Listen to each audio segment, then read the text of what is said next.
If you haven't unfriended all of your old high school classmates, you've probably heard that COVID won't kill you, vaccines will. And Joe Biden is a senile socialist who lost the election. Oh, and Obama is still coming to take your guns. He's just distracting us with that book. Okay, here to talk more about America's disinformation epidemic is author, host of Sway, and contributing New York Times opinion writer, Kara Swisher. Welcome, Kara. Thank you, Larry. You were the first person we thought of when we thought of disinformation. Who's the person? Oh, great. Thanks. I know all about it.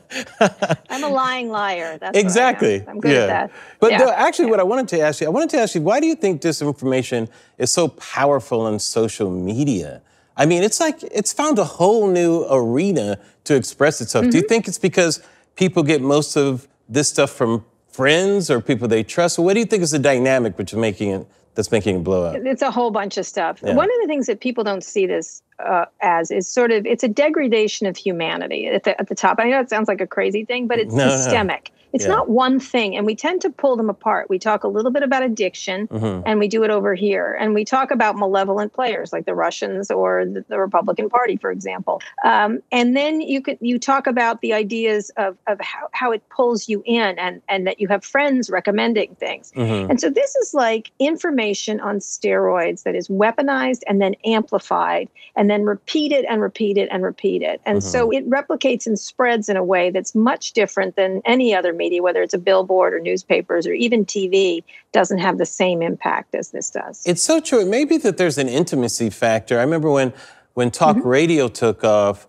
it used a lot of the same getting people angry about things, riled up. And you have kind of that intimate relationship when you're listening to someone on the radio or you're listening to a podcast. Social media kind of has that same relationship. Well, they want to engage you. Their whole business plan is around engagement, right? And engagement, the best way to get engagement is enragement.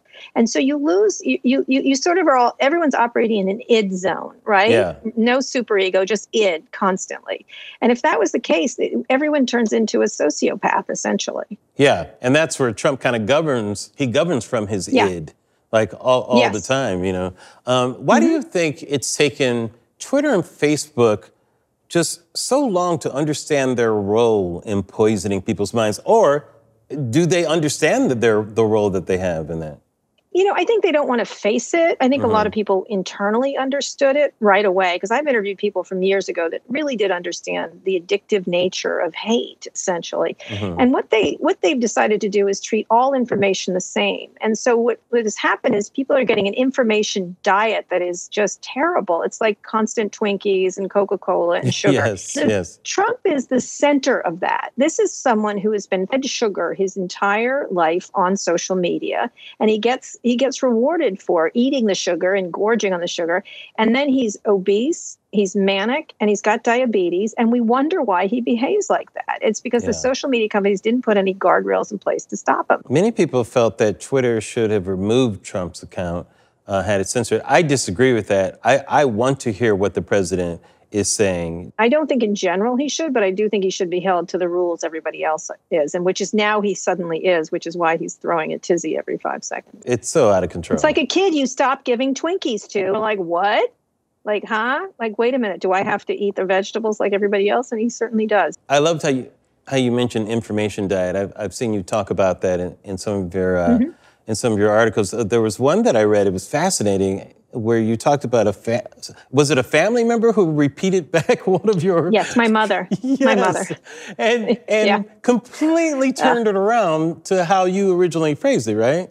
Well, there was a couple of things. My mom, I wrote a pretty well-known column that Sean Hannity lost his mind about, which was she's a Fox News watcher, because it's not just limited to that, but it gets amplified on. So it's all part of a whole system.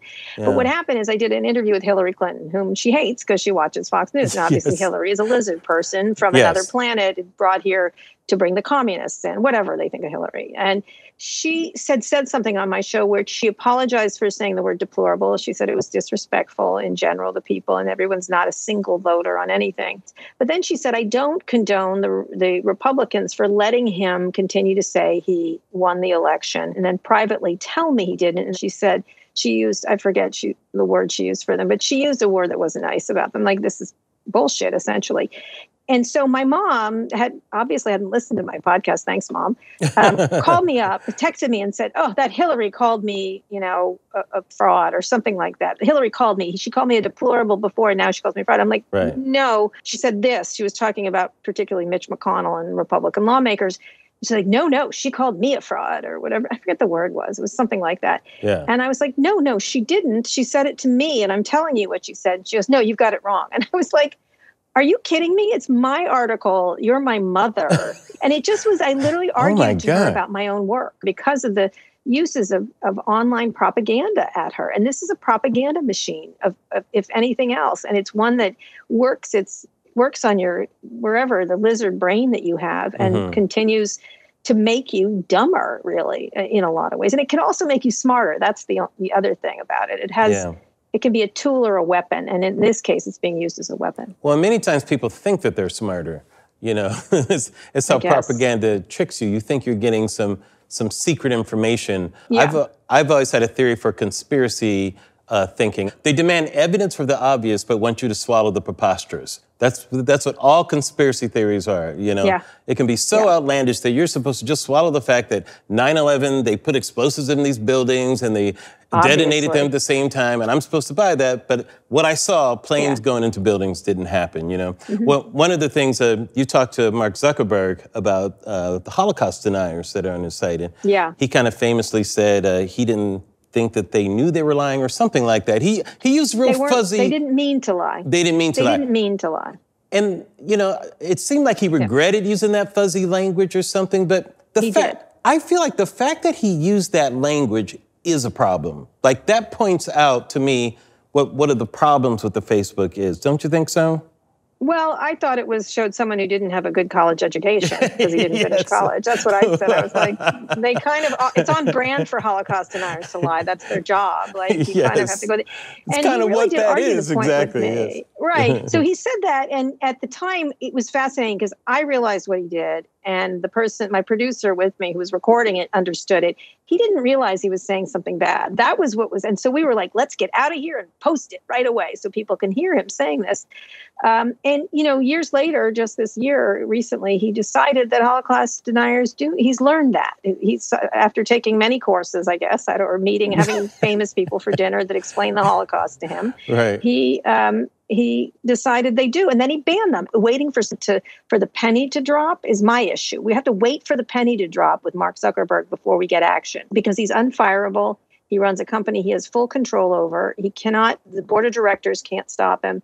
So essentially, I call it the very expensive education of Mark Zuckerberg that we're paying for, not him. And of course, he's one of the world's richest people at the same time. Well, I'm certainly happy that we have people like you who are on this and writing on this. Thank you so much, Kara. Thank you, Larry.